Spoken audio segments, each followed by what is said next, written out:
যেটা তুমি জিজ্ঞেস করলে নিউট্রিশনের সঙ্গে সেক্স লাইফের মানে কি রিলেশন।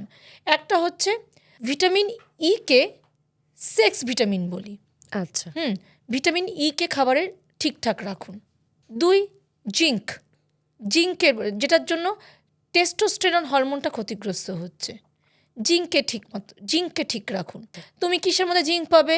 পামকিন সিডে পাবে, মুসুরির ডালে পাবে, তারপরে মাংসে পাবে, এইগুলোর মধ্যে তুমি জিঙ্ক পাবে। ওকে, আচ্ছা। দেন তারপরে আর ভিটামিন ই অনেক সিডসে পাবে, ড্রাই ফ্রুটসে পাবে তুমি, ভিটামিন ই হলো। দেন তারপরে omega 3 fatty acid is very important. আর জিঙ্ক, আচ্ছা জিঙ্কের অভাব হলেও কিন্তু জিঙ্কের ঘাটতি হলে খাবারে তোমার কিন্তু মহিলাদেরও হরমোনাল ইনব্যালেন্স ঘটছে, মহিলাদেরও তারতম্য ঘটছে।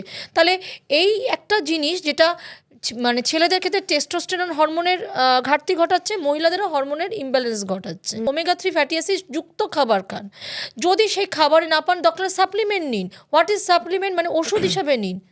ডক্টর আপনাকে ওমেগা 3 ফ্যাটি অ্যাসিড যদি প্রেসক্রাইব করে দেবে যে ওষুধটা, আপনি সেটা খান। কারণ ওমেগা 3 ফ্যাটি অ্যাসিড তুমি কিসেভাবে ফ্যাটিক ফিশ, মাছ, কাতলা মাছ, কাজরি মাছ, ইলিশ মাছ, যে কোনো সামুদ্রিক মাছ, আখরোট, তুমি অনেক কিছুতে তুমি ওমেগা 3 ফ্যাটি অ্যাসিড পাবে তুমি।